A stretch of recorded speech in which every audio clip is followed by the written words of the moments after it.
Eugene and Marilyn Glick Indiana Authors Awards. More awards and more categories. More opportunities to meet Indiana authors and attend their writing workshops.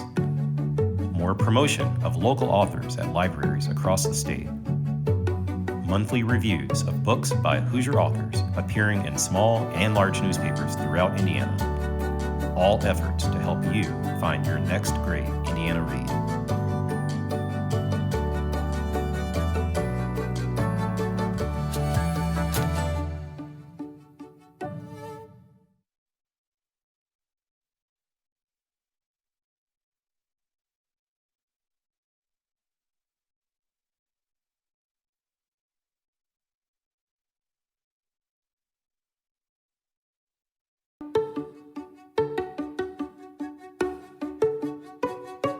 The Eugene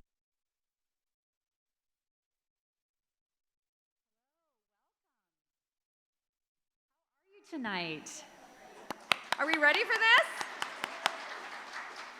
We've been on this tour, and I was just saying backstage to Bronwyn, I feel like I should say, hello, Fort Wayne.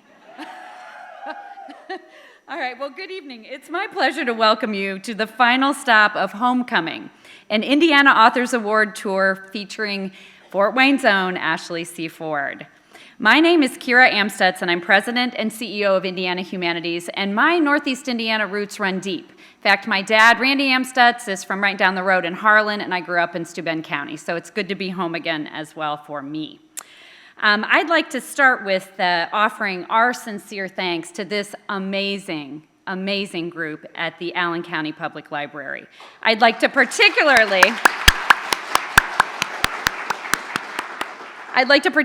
call out Tracy Alma, Stephanie Smith, and Leanne Burry for their help in program planning. I'm telling you, we've been all over the state, and this facility is top-notch, and this team is incredible. Indiana Humanities is a nonprofit organization. As I said, we work statewide. We encourage Hoosiers to think, read, and talk. We work with libraries, museums, and other nonprofits to help provide fun and unique opportunities to engage with literature, like we are tonight, poetry, ethics, world cultures, history, and other humanities fields through grants and programming. So if you like tonight, I hope you'll check us out, indianahumanities.org. We have lots of things going, and if you're thinking, ooh, I'd like to work with them, we do give out grants, so come see us. As you saw in the video earlier, Indiana Humanities is the new home of the Eugene and Marilyn Glick Indiana Authors Awards, which honor the best books written by Hoosier authors in multiple categories every 2 years. And this is an award year, so this is a special one, so keep your eye out for that.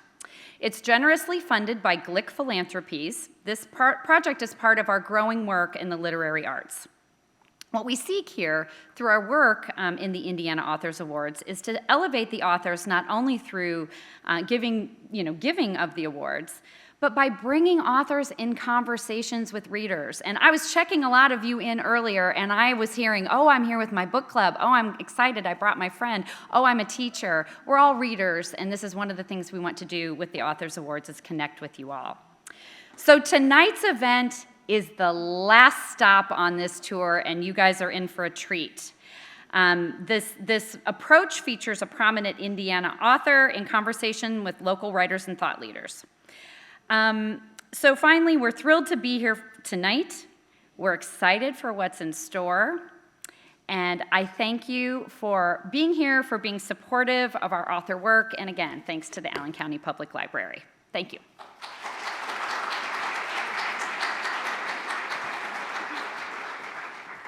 Hello, my name is Bronwyn Carlisle, and I am Programs and Special Projects Manager at Indiana Humanities, and it is my great pleasure to introduce our two distinguished speakers to you this evening, AshleyCFord and Tara Brantley. We would like to note that tonight's discussion may cover difficult topics, including sexual assault. AshleyCFord's New York Times bestselling memoir, Somebody's Daughter, was published by Flatiron Books in June of 2021. Ford is the former host of the Chronicles of Now podcast and co-host of the HBO companion podcast, Lovecraft Country Radio. A native of Fort Wayne, Indiana, she currently lives in Indianapolis with her husband, poet and fiction writer Kelly Stacy, and their chocolate lab, Astro Renegade Ford Stacy. Ford has written or guest edited for Elle Magazine, Slate, Teen Vogue, New York Magazine, The New York Times, Domino, Cup of Joe, and various other web and print publications. This evening, Ashley will be joined in conversation by Tara Brantley.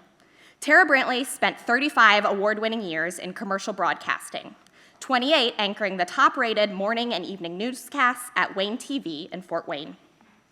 She retired from Wayne TV in June of 2021 as the longest-serving African-American news anchor in the state of Indiana, and then served as president and CEO of the Fort Wayne Urban League before taking the helm at WBOI in late January of 2022. Brantley's professional broadcasting career is laced with accolades that include induction into the Indiana Associated Press Hall of Fame and numerous first-place awards from the Indiana Associated Press and Society of Professional Journalists. She is also an Emmy Award nominee and recipient of many community service awards, including the Indiana Commission for Women's Torchbearer Award in Indianapolis and the Indiana Black Expo Broadcast Media Award. She is also the president and CEO of the Tara Brantley Foundation, which awards scholarships to low-income women and minorities. Brantley earned a Bachelor of Science in Communications from Ohio University and a master's degree in organizational leadership from Indiana Institute of Technology. This community advocate and servant leader is a happily married mother of 2. Please join me in giving a warm welcome to our featured speakers this evening.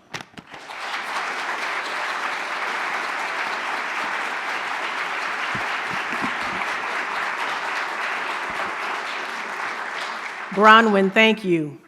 For the rest of my life, I would seek out the library the way some search for the soft light of a chapel in the dark. Those words written in this book, Somebody's Daughter, by Fort Wayne native and New York Times best-selling author, AshleyCFord.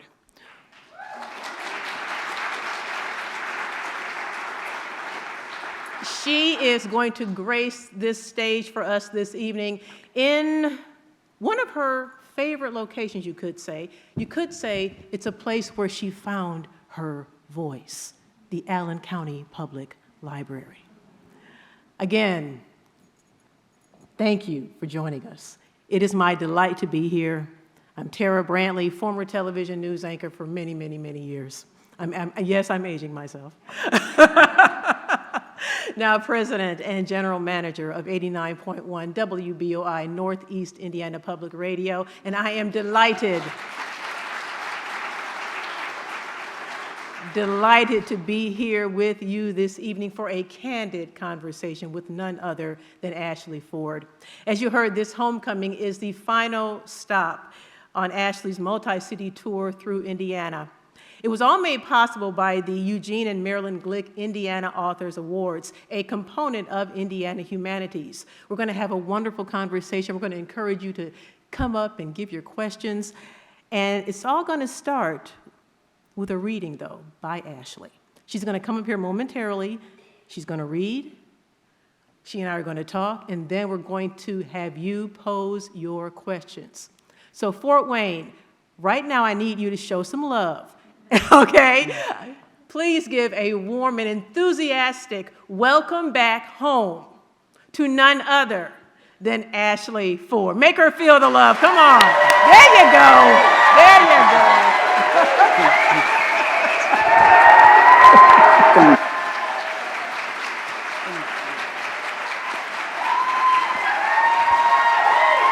Hello. Hello, everybody. Well, first of all, thank you all so much for coming out tonight. It means the world to be here and to have this crowd when I'm reading from my book in the hometown. I have to tell you, this is the stop that sold out here in Fort Wayne. This is the one where people showed up in the greatest numbers. And I know that that's because of who you are, not because of who I am. So thank you so much for being here.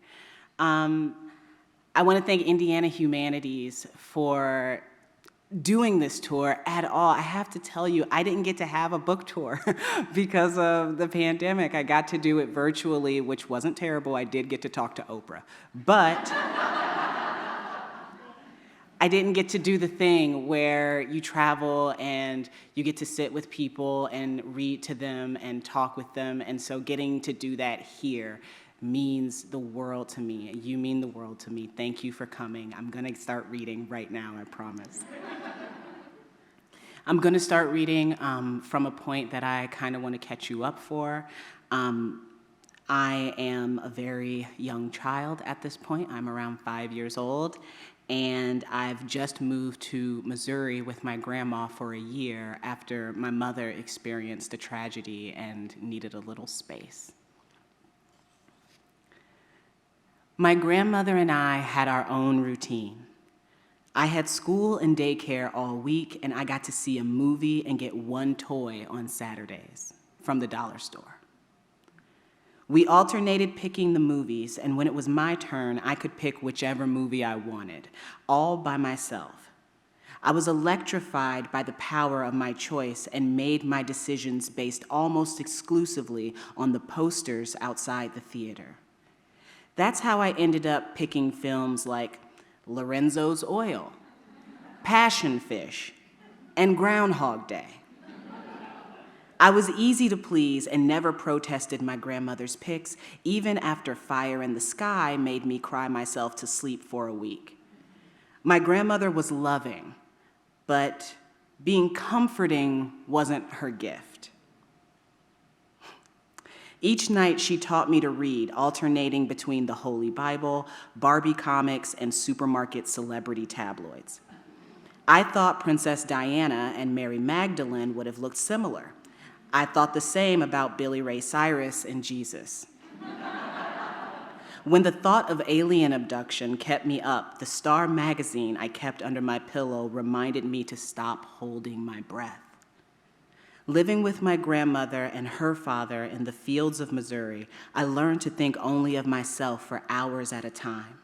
Spending half a day alone, free of the company of people who would distract me from my being, I learned to think about who I was becoming, and what I wanted. I spent my free time exploring my great-grandfather's land, roaming farther than I was allowed. Too young and dumb to be scared of them, I made a game of sneaking up on and catching garden snakes by the tail.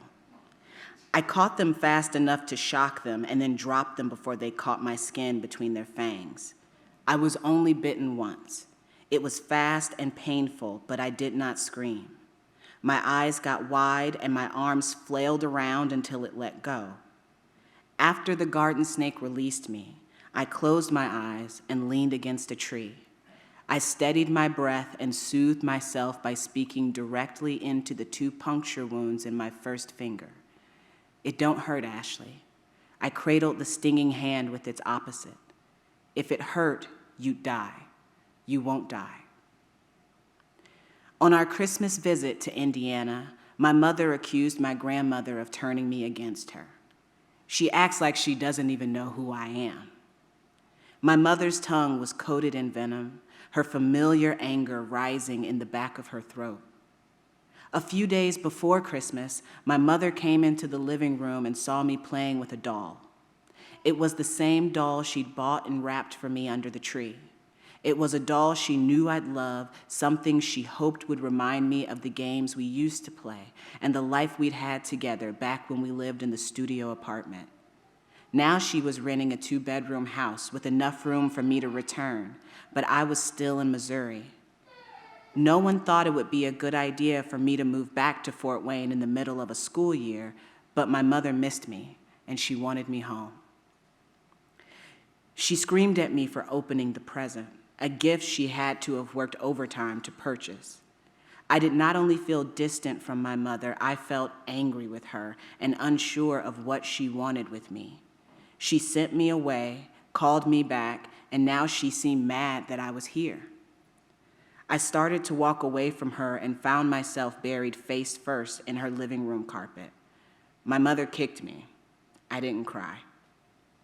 After a few moments, my mother picked me up and held me against her. Being held was rare and precious, an offering in and of itself. I rejected it. making my body go limp. I hoped she thought I was dead or paralyzed. I wanted her to think she'd really hurt me. I wanted her to apologize like her old boyfriend did. My grandmother walked into the room, took a look at us, and asked what happened. My mother told her I'd opened my gift. My grandmother explained that she'd already bought me the same doll in Missouri. My grandmother knelt beside me. "Are you okay, baby?" I looked toward the front door. "I'm fine. It don't hurt. I'm not dead." My mother walked into her bedroom and shut the door. "Grandma, tell her it's okay. I'm not dead. I'm alive." When my grandmother and I returned to the farmhouse, I jumped out of my grandfather's car and ran. I ran into the sitting room where my tea set was always on the back table, then into the bathroom where my good toothbrush was still in the pink cup behind the sink. I touched all the things that reminded me of my new life in Missouri, where no one hit me. I could read as much as I wanted, and there were no rusty red stains left in rings around the bathtub. I spoke to my grandmother without looking at her. "Don't ever make me leave again, okay? I don't want to leave again." She looked down at me, then into the backyard, into the places I played without permission. She grabbed my hand and walked me out toward the trees, grabbing a shovel and a burlap bag next to the grill on the way. We walked farther and farther back until we were in the part of our land where my great-grandfather let the grasses grow long. My grandmother stomped around a bit, then staked the shovel's blade into the dirt. She dug slowly and with purpose, like she was sneaking up on the earth spread out before us. The ground was soft, so it wasn't long before she told me to come closer. I leaned over the hole and saw a garden snake. No, 2, 3, 4, a lot of garden snakes. They were in some sort of a knot, though not stuck together. They moved quickly and deliberately over and around one another. They were not fighting, and they did not seem to be trying to get away from anything else. "What are they doing, Grandma?" My grandma stared into the hole. "They're loving each other, baby." She reached into the bag, poured lighter fluid into the hole, then a lit match. The grass in and around the hole burned, and then so did the snakes. My first instinct was to reach in and throw them as far as I could, to safety, but I hesitated when I remembered their bite. I waited too long to do them any good. The snakes did not slither away or thrash around as they burned. They held each other tighter. Even as the scales melted from their bodies, their inclination was to squeeze closer to the other snakes wrapped around them. Their green lengths blackened and bubbled, causing the flesh that simmered underneath each individual metallic hood to ooze. They did not panic. They did not run. I started to cry. "You will go back. We'll both go back home. Your mama misses you." My grandmother reached over and grabbed my hand, both of us still staring into the hole. "These things catch fire without letting each other go. We don't give up on our people. We don't stop loving them." She looked into my face, her eyes watering at the bottoms. "Not even when we're burning alive." Thank you.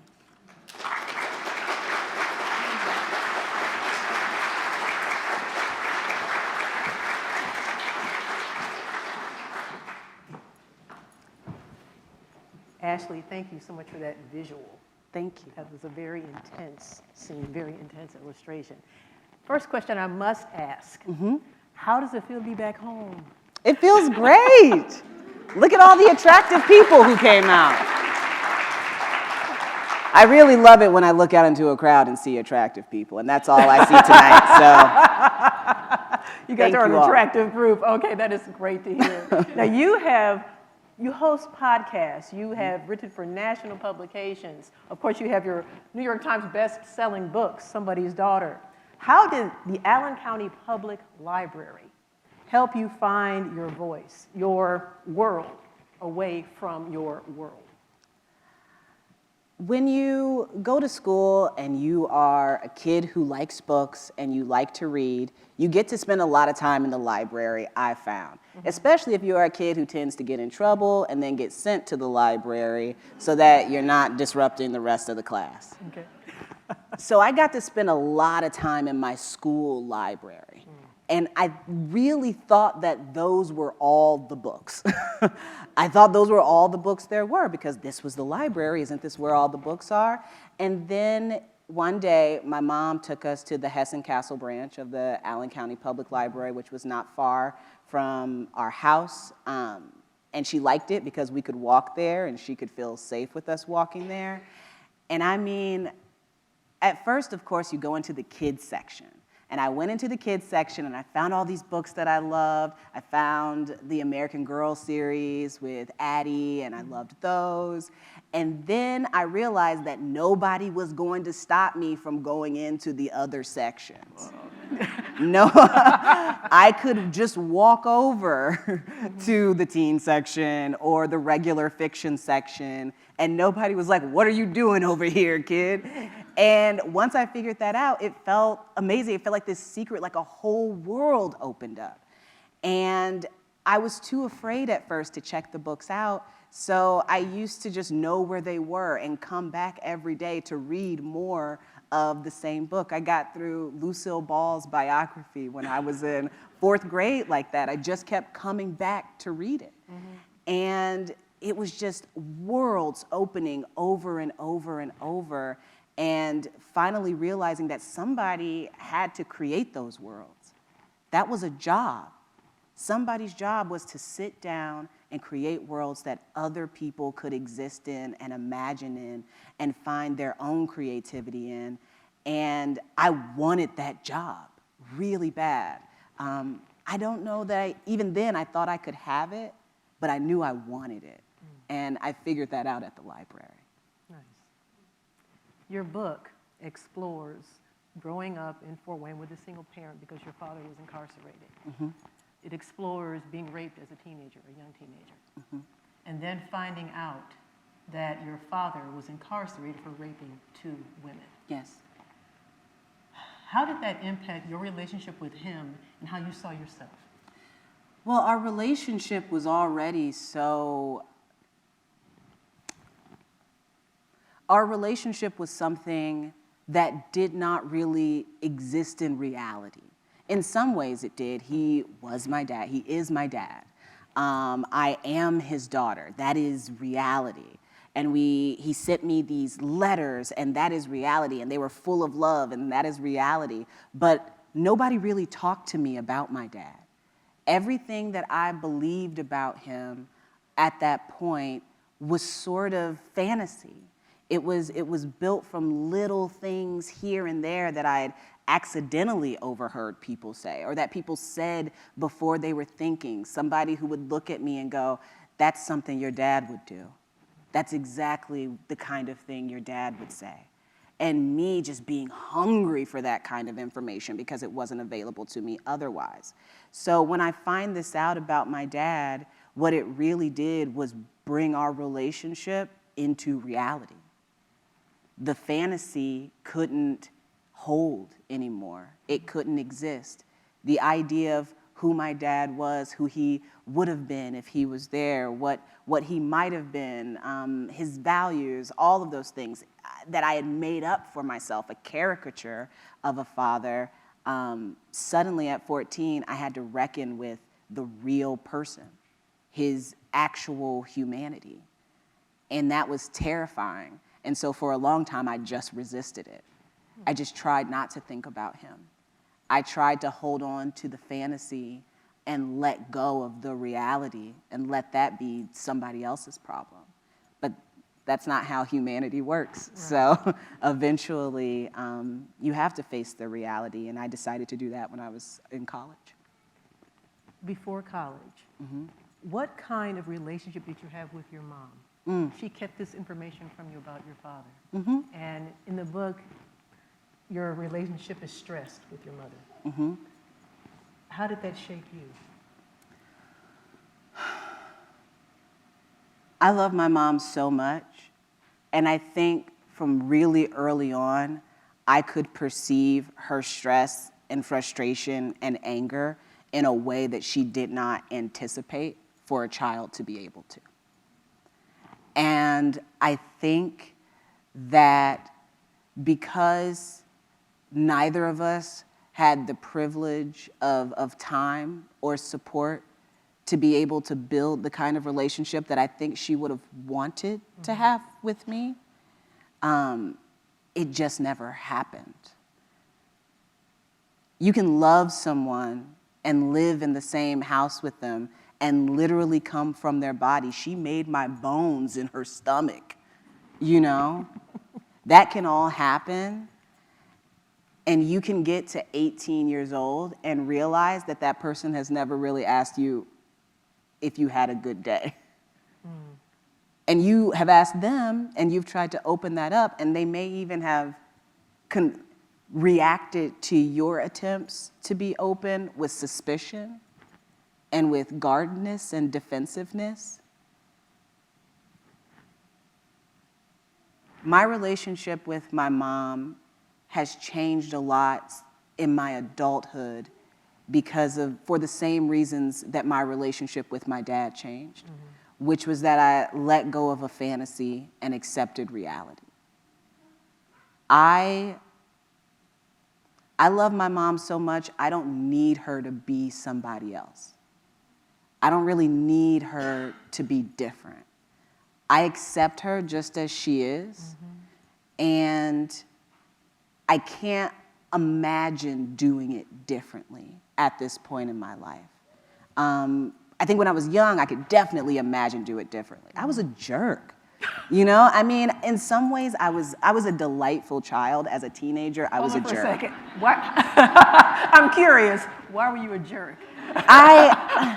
There are things I think even then that I did that my mom, you know, didn't know about, but that looking back, I'm like, what a jerky thing to do. At one point, when I was around 14 years old, I got it in my head that a good thing to do, this is not advice to anybody, I got it in my head that a good thing to do was that, you know, well, I'm probably gonna be a parent one day, right? Like that was my mindset. This is the Midwest. I thought I was gonna have babies by the time I was 25. And I thought, you know what, a great thing to do would be to keep a little box with these note cards that I had, write on them every time my mom did something that I didn't think was good parenting. So that when I got older, I could look at the box and say, oh, I'm not gonna do that. Because I've already seen that that doesn't work, right? How insane. Like what a jerk. And luckily, it occurred to me what a jerky thing that was to do, and I threw those note cards away before my mom ever saw them or that I ever did anything with them. But, you know, I think about those lapses in my own empathy, and I try to have compassion for, you know, the teenage version of me who couldn't know what it was like to be a mom. You know, I think sometimes my mom would have the thing of like, you know, well, you don't know what it's like, and it's like, well, of course I don't know what it's like, because I'm the kid, you know? And as I get older and I look back at a lot of those things, I'm like, yeah, like I definitely see how I was in some ways difficult and in some ways hard, but, you know, I do believe it is the job of the parents to work harder.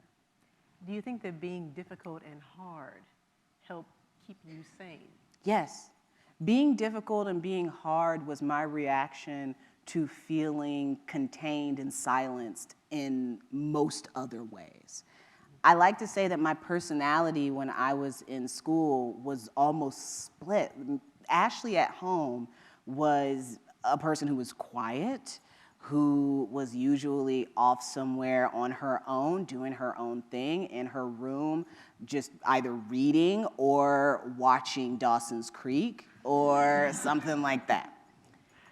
Ashley in the world, in band, in high school, in any of those things, was kind of ferocious, kind of untamable. It's really funny because I see my former color guard instructor in the crowd, and she knows. Where is she? She's over there. She knows. I was kind of untamable. I had really high standards for authority. I did not feel, and still do not feel, age has not changed this for me, that age implies authority, or even sometimes a grasp of authority. And I recognize that from an early age. When you have adults around you who you can't count on, it becomes a lot harder to go out in the world and have other adults tell you what to do, and you don't trust them. You don't actually think they're on your side. You don't think they have your best interests at heart. And someone will tell you, well, you're just supposed to trust them because they're older than you, and you're like, life says different. I've seen what it's like to trust someone just because they're older than me, and how that turns out for me. And I don't want that for me. And when I decided I didn't want that for me, I knew that I wanted to be able to get by. I know you needed to be able to jump through a few hoops just to move forward. But I also knew that it was so important to have a foundation of integrity that you held on to in yourself and didn't let go of, because that integrity, that connection to a higher self, the universe, a higher power, whatever it is, God, whatever it is, feeling that connection and knowing that it's there for you, because you can trust yourself. You can trust yourself. Everything in the world that tries to teach you not to trust yourself, tries to teach you you're not smart enough, good enough, pretty enough, rich enough, whatever, somebody's making money by you believing that. Everywhere. When you fully trust yourself, things that look like luxury, you suddenly start to see, yeah, that's a luxury for him or a luxury for her. That's not my kind of luxury. It becomes easier to discern, which is nice. Yeah. When I was reading the book, I found myself laughing because you like the Golden Girls. Oh, I love the Golden Girls. Okay. To this day. I do too. Then I found myself cringing when I read about some of the things you endured, the sexual assault in particular. And it resonated with me because I too was sexually assaulted as a child. When did you muster up the courage to say, okay, I'm going to open myself up, world, here I am, I'm going to tell my story? When did you say, I'm going to share my secrets? Because so many people are taught to hold on to those secrets. When did you decide, I have the power to let all these secrets go? I think what helped me initially was recognizing that I had different definitions for secrets and privacy. That secrets were about shame. It was about hiding. It was about, I don't want people to see this because what if they think this about me? And privacy was about, actually, no, this is just sacred and it's just mine. It's just between me and maybe just the people who were in that room, or me and another person, or maybe just me and myself. It was a sacred moment. I do not feel the need to share it, and so I don't. Secrets are, I'm scared people are going to find out. Yeah. And I realized that secrets keep people sick. I thought that secrets were something that you could owe to somebody because you love them. If you love them enough, you'll keep their secrets. And a lot of times when somebody you love is asking you to keep their secrets, the secret is how they treat you. And I was able to see at a certain point, when I was in college, when I was writing, when I was surrounded by people who loved and cared about me, who encouraged and supported me in a way that I needed. Many of those people included my family.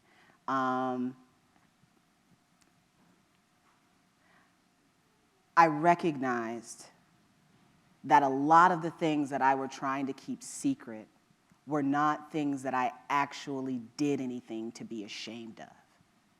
All of my secrets were about protecting the image of other people. And a therapist asked me, do you believe these people love you? Some of these people, that they love you. And I answered honestly, yes, I absolutely believe that these people love me. And then he said, do you believe that asking somebody you love to be quiet about the way you hurt them is a loving thing to do? And I thought, no, that's not a loving thing to do. And he said, is it possible that both of those things can be happening at the same time? That somebody does love you a lot. They care about you. They want the best for you. They really do. But in that moment, when they tell you, if you love me, you won't tell people this. If you care about me, you won't tell people this. When they see anything other than your silence about how they harmed you as a betrayal, they are not loving you in that moment. The verb of love is not happening. That really helped me, really helped me to get to a place where I could be my full self at all times, whether that was quiet Ashley, curled up in the dark, reading Edgar Allan Poe and dreaming about Pacey from Dawson's Creek, who did marry a black woman, by the way, just saying. Or it could be the me who went to college and did stand-up comedy, the me who was in every play and musical, the me who, performs and is extroverted and gregarious. And those two people are always all me at the same time. I don't have anything to have secrets about. I've got private moments for sure, but I don't have secrets anymore because I'm not protecting anybody and I'm not ashamed of anything I've done. So when did you start seeing a therapist? When did you realize that I've got to get this out of me? My 18th birthday. Okay. I gave myself therapy as an 18th birthday present because I knew. Again, love my family, love my mom, but she did not want me to go to therapy. And that's not uncommon for families in my community to not want to go to therapy, to not think of therapy as something good or helpful. My mom didn't want me to go to therapy, and she would have never given me permission to go to therapy before I turned 18. So let me tell you, I turned 18 on January 7th, and I had my first appointment on January 9th. Wow. I knew I needed help. I knew I needed support. I knew that I was curled up in the dark for a reason. And I wanted to be able to talk about that with somebody who could hear me. I didn't go to therapy even really to get fixed. I went to therapy to be believed. And I think that continues to be why I go to therapy. What kind of relationship do you have with your family now? It's great. My family's the bomb. Okay. Anybody who knows any member of my family really will tell you that my family is a good time. We have a good time. We laugh, we dance, we eat. My Uncle Scott makes ribs. My Aunt Trina does the fireworks. We have a fantastic time. I love my family. My family are good people. And I think that that's the story of most people, is that you come from a family where these are good people. You have a good time with your family. There are just a few things that y'all need to work through that nobody wants to talk about. But I'm telling you, there were times I worried, what if I'm breaking something? What if I'm writing this book? What if I'm breaking something in my family? What if I'm destroying something? What if I'm revealing something that changes everything? Is it worth it? To me, it was worth it to be able to be myself and tell the truth. Absolutely. I want to be loved fully and wholly as I am, just as I am. I want people to know what they know about me and love me, not in spite of it, but love me because of it. And we had a family reunion a month after my book came out. Oh, my. I didn't plan that, but that's how it worked out. Everybody was great. Can you sign my book? Can you sign my book? Hey, they just showed up with stacks of books that they had to sign for people at their jobs, I guess. But still, everybody was like, they read it, they were like, we feel like you were really fair. We feel like, what you wrote was the truth. You just wrote the truth. And what more could you ask for from the people who raised you, from the people who made you? The week my book came out, all 3 of my siblings texted me to tell me how much it meant to them to read it and to tell me that they loved me and that they could see me so much more clearly now. It didn't break anything. Right. It didn't ruin anything. I feel closer to my family because I wrote this book and because they read it and they see me, and now I can fully be me with them all the time. It's better. It's better. So work through your stuff. Just talk about it. Just talk about it. It's worth it. I found it intriguing when you said you would take pictures of yourself nude. Mm-hmm. Many women in particular are very afraid to see themselves nude. Right. What kind of revelation did you get? Oh, I found out I was fine. I thought,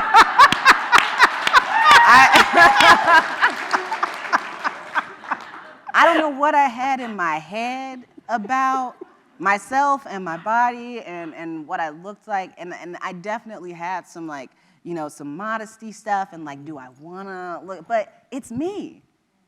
Who knows me better than me? Who has more information about me than me? And I didn't know what I looked like. Not really. And I took these photos, and they were just mine, and they were just for me. And it just struck me as something that damn near everybody should do. And, maybe delete them afterward. We live in a different age. But it's something that I think everybody should do at some point in their life, just because being able to look at your body objectively, being able to love it, being able to accept it, there's a power in that changes every interaction you have with anybody from then on. I used to be so concerned about what people were thinking when they looked at me and when they saw my body, and if I moved a certain way, do they see a stomach roll, or do they see, is my thigh bulging out, what's going on? And now, whenever I stop and think, what do people see when they look at me? For the most part, I think, I just feel like I want to tell them, you're welcome. And not because it's the best thing that's ever happened ever, but because it's good to me. It's good to me. This is good to me. My body is good to me. My body has been good to me, except for this knee. You know what you did. And I want to feel that way about my body. The world is not going to help me feel that way about my body. The world is set up to make me feel worse about my body so that I'll go buy more stuff. So I reject that. I reject it because not only do I not want that for me, I don't want that for anybody who's around me. I don't want anybody around me to think I'm looking at them and going, oh, I see her roll. Oh, I see this on him. I see a little bit of something. I'm not thinking that. Most people I'm looking at now that I've been able to look at myself and find all that beauty in here, when I look at other people, I see all their beauty at the same time. Because being less judgmental about myself in here has made me less judgmental about every other person I encounter. Just that. It has. Yes. It has. It's just, and when you stop that, when you stop being judgmental about yourself, you can see the beauty in you. And it's true that when you stop being judgmental about other people, you can see the beauty in them. All of it, all the time. And I'm not going back. I'm not going back to that, and I'm not going back to low-rise jeans. There you go.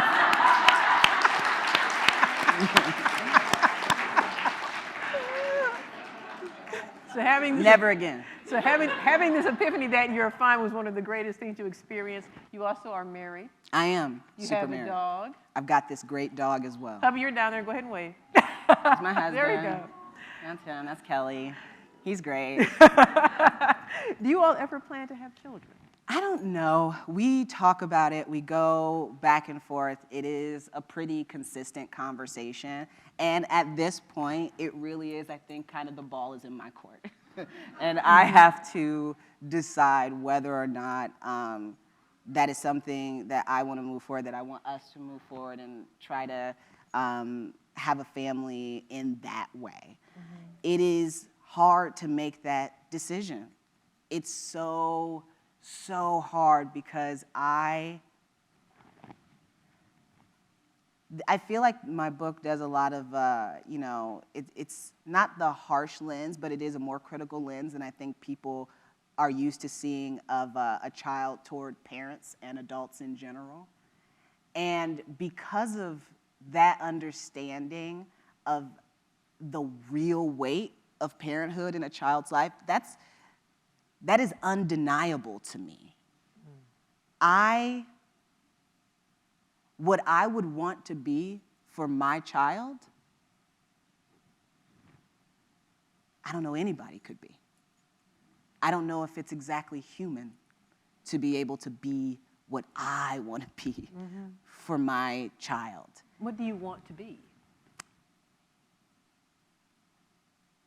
Not to put you on the spot. No, it's okay. I'm thinking about it and how to say it. I think what I want most of all, if I were to have a child, is to have the strength to show them how to be a person and not just tell them how to be a person. There's still a lot of things I have to work through for myself, toward myself, and I worry a lot about having a child without having worked through those things and taking it out on them, which does not necessarily mean hitting or yelling or, like screaming or anything like that. It can be so much more subtle than that. It can really convince you that you're doing the right thing because you're so scared for them. I know how scared I am about the kids who are in my life who did not come from my body. So the idea of having a kid and being that scared and also knowing the whole time that my job is really to teach them how to let go of me a little bit and how to know who they are and tap into who they are, and for me to encourage who they are and know that it's not going to be a little me and it's not going to be a little Kelly. They're going to be a whole new person in a whole new world with lots of things to learn, and all I have to do is show them how to be a human, and that is the hardest thing to do because I know how terrifying it is to be a human, and they don't. I get really scared that I won't be able to strike that balance the way I want to, and that I'll do the kind of harm that is irreparable. I know that there is no such thing as a perfect parent. Right. Trust me. I got a lot of cool friends. I know a lot of cool parents. Nobody's perfect because we're all human, and we don't come in perfect. That's just not a size we come in. But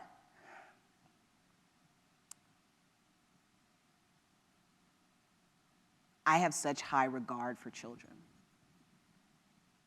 and such a respect for their experience in childhood that I just want to make sure that I'm ready to be that respectful and that vulnerable and that giving, while also showing them how important it is to hold on to yourself. It sounds impossible. It sounds impossible. But I think it's worth trying, so we'll see. In the meantime, my dog is great. I would love to keep asking questions, but I have to go to the audience because I know that there are those of you who would like to pose your questions. So please make your way to the microphone and feel free to pose your question to Ashley. If you want. If you want. I'll tell you, I don't really have questions that people can't ask me. The only requirement I have is that you ask a question. You know why. You've been to these things before. Somebody will come down there, and they'll just be talking. I see someone right over there, yeah. No question. Whole time.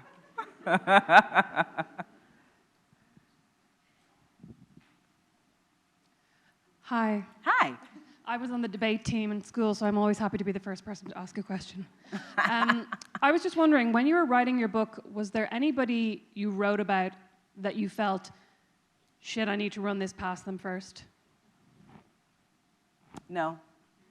Let me tell you why. I knew when I was writing the book, I had my personal directive to be as fair as possible. I knew that I was going to write things from my perspective. I knew that I was not going to write things about people that that I had not experienced or been there for. If I didn't experience it, if I wasn't there for it, I was not going to write about other people's experiences. Even when I'm writing about things that happened in my family before I was there, I'm in the book writing about somebody telling me that that's what happened. And so because of that, I felt really, really okay with not checking in with people before I wrote it. I trusted myself to be fair, and I also knew that my story was my story, and I wanted to own my story. I didn't want people coming in and being like, well, actually, I was wearing green that day, so you could just, you know what I mean? I didn't want to have to deal with that. So I chose not to deal with that. And any part of the book, and originally there were some parts that I felt went too deeply into other people's stories in a way that I could not own as a memory or as an experience, and so I just cut those out. I promise we won't hold it in this row, and but first of all, in regards to the children, your bestie Glennon has the best advice, and she's helped me so much as a new mom. Yeah. But my question is, for someone who's sitting here like, this is what I want to tell my story, I want to share my story, where would you even begin? With self-compassion and self-trust. You've got to, I find that whenever somebody says, I want to write the story, or I've been wanting to write my story or whatever, one of the things that they're dealing with in that moment is that they're already mad at themselves for not having started it like yesterday or a year ago. You don't need that. It's not necessary for the writing process to be mad at yourself. As a matter of fact, it kind of hinders it.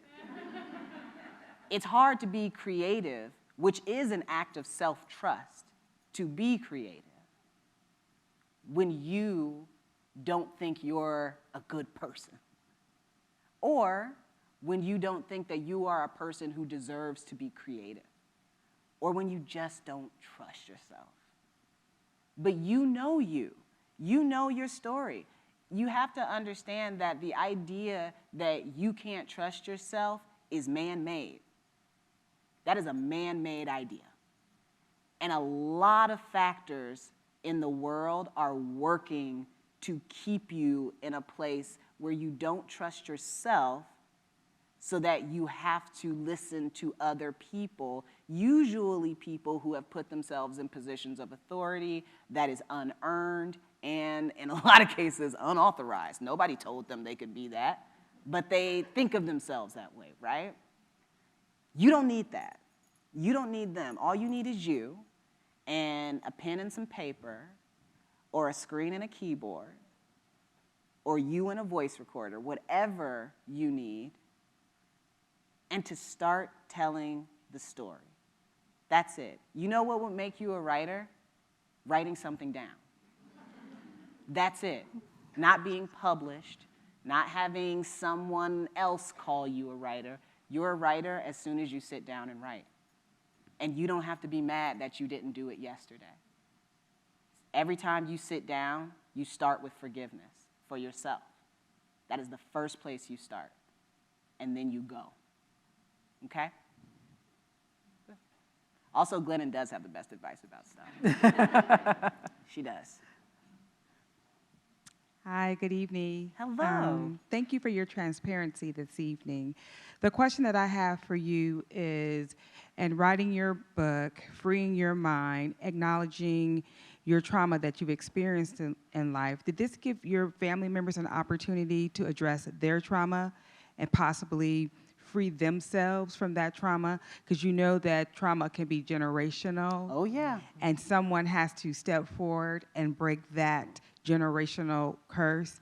So did that have an effect on your family? Were they able to release some of their trauma as well? Listen, I ain't gonna tell you how I know. But I am gonna tell you this, because it's not like people have really told me that directly, but I hear things. I have conversations with people here and there, and it is changing. People are opening up. Mothers are telling their daughters about things that happened to them, about their past, about why they said what they said, why they are the way they are, why they do what they do. Some of those mothers are even apologizing, literally saying, "I'm sorry." And I never thought that would happen in a million years, ever, ever, ever. And it's happening now. And, you know, that might be just because we're all getting older.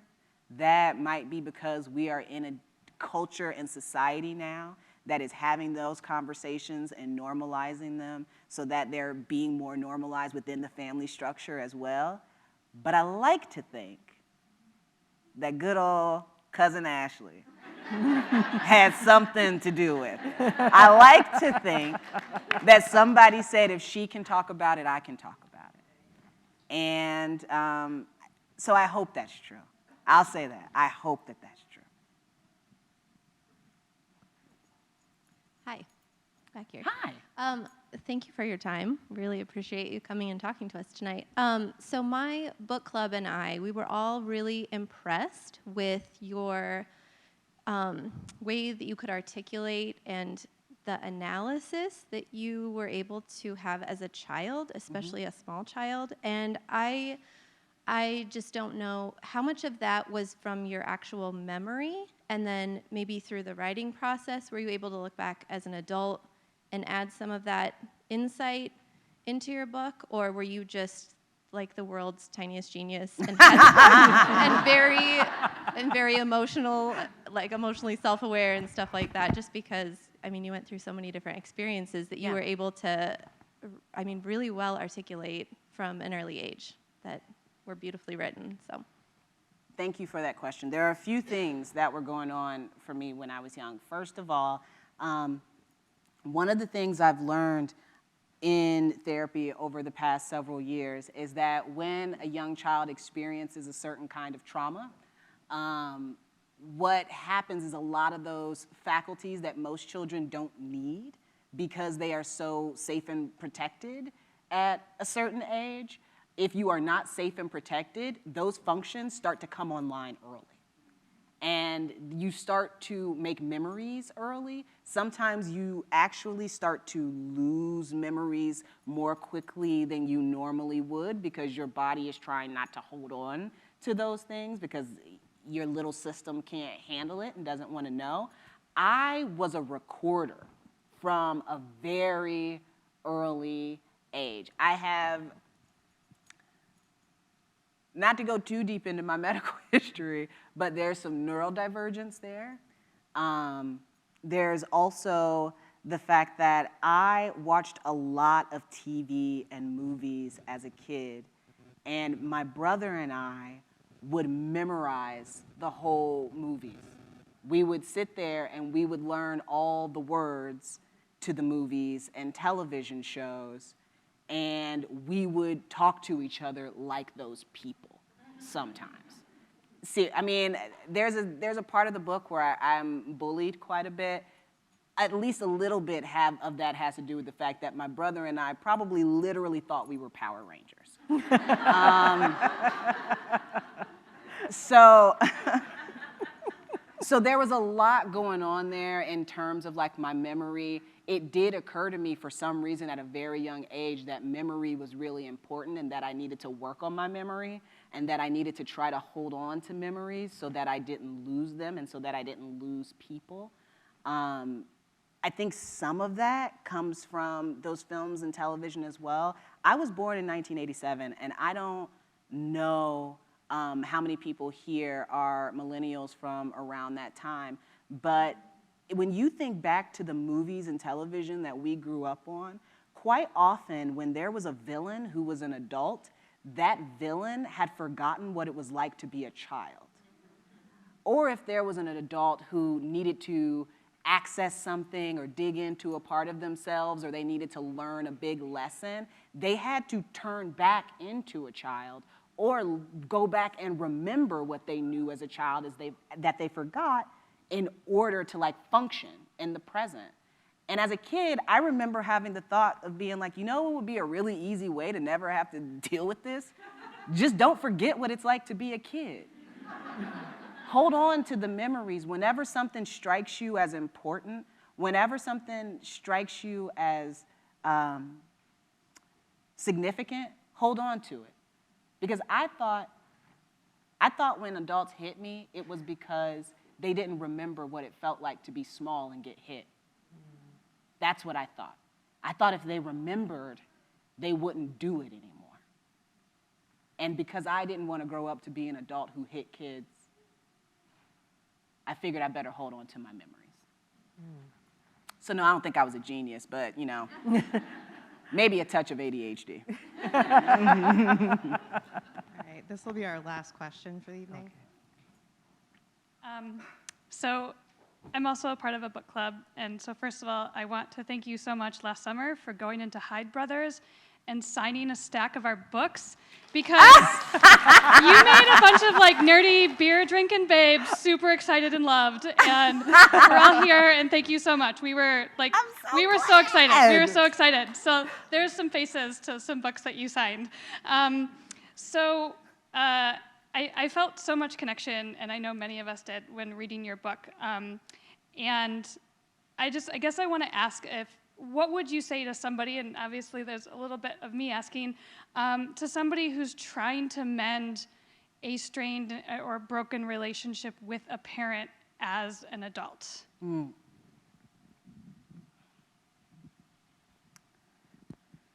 This is hard, and I don't know if everybody's going to like what I have to say. But the first thing I have to say is that it should be the parent trying to mend the relationship with you. I don't care how old you are, the dynamics of the relationship are that you are the child and they are the parent. And a parent has responsibility because they have immeasurable power. Me and my mom aren't close, but you know who could call me right now and make me cry more than anybody else in the whole world? My mother. Because I am of her. I am made of her. She will always affect me more than anybody else in the world, right?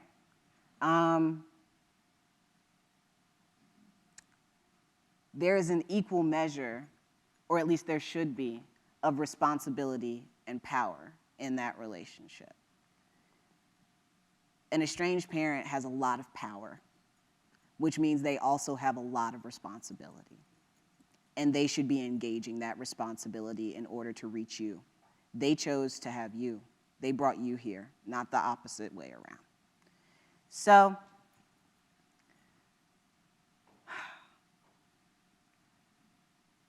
the therapist behind me, because it ain't me, would say boundaries are the way. Really easy word, boundaries. I think most people have an idea of what boundaries are, how to set them, when to set them. But I think we have kind of a warped definition of boundaries in terms of what they're meant to do. Boundaries are not meant to keep people away from you. They're meant to keep them in your life. These are the stipulations for being in my life. I'm telling you this because I want you around. Because why would you have boundaries with somebody you want to go away? That's different. That's a restraining order.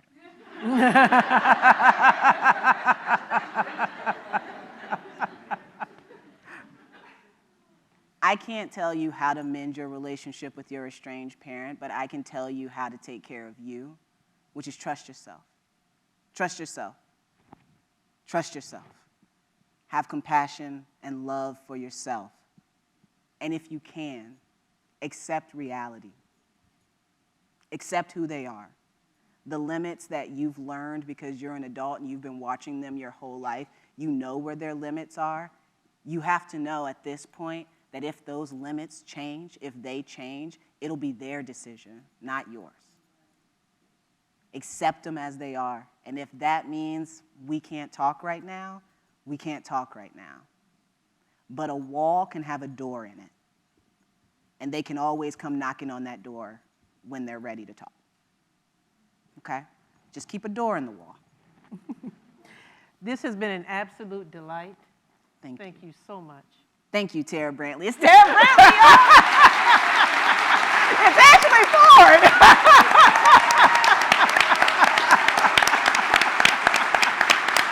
And thank all of you so much. I'm going to Thank turn you it for back down to coming. Bronwyn. Thank you! Thank you.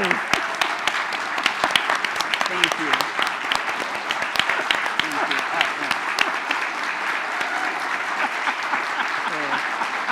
Thank you. Thank you. Y'all used to watch Tara Brantley on Channel 2? Sorry. I used to watch her on Channel 2. Me too. Thank you so much, everyone, for joining us this evening, and thank you again to the Allen County Public Library for generously opening their doors for us this evening. Ashley's book is for sale. If you go up at the elevator, just right there at the top, it'll be for sale immediately following the event, so please pick up a copy if you haven't already. And for any of you who brought the book with you already, we do have signed book plates and we have extras, so feel free to grab one from the table and put it in the book that you already have. If you enjoyed tonight's conversation, we invite you to find your next Indiana read by following the Indiana Authors Awards this summer and fall as we announce the next slate of shortlists and award winners in 9 different categories.